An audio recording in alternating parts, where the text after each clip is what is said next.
Once upon a time. In a vast savanna, Marc the curious elephant roamed under the golden African sun.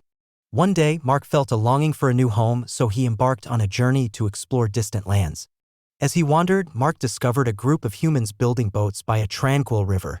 Intrigued by the idea of exploring different islands, Marc approached the humans, and with his gentle demeanor, they welcomed him aboard their boat. The boat sailed across the shimmering waters, taking Marc to islands filled with lush greenery and vibrant landscapes. On each island, Marc found unique homes with plenty of space for him and his newfound human friends.